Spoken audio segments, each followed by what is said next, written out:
Hey guys, and welcome back to this channel. In this video I'll be showing you guys how you can create this half winter and half autumn video edit on CapCut PC. So you're going to select your video, of course, and you're going to just copy and paste that, and you're going to type in winter on the on the search bar,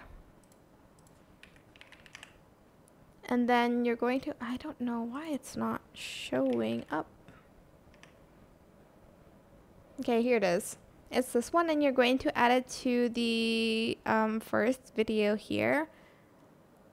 I'm also just going to adjust the speed so it's faster.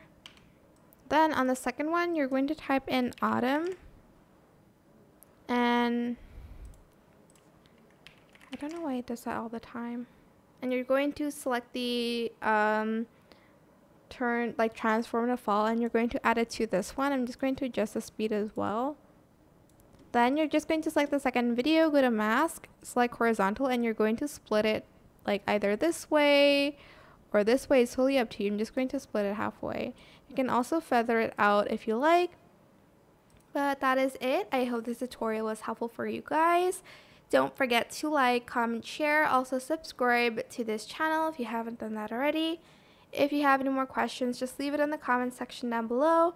I will try my best to answer them all for you guys. And if you find this video helpful, please click the thanks button above the description box down below. Thank you so much for watching. Bye!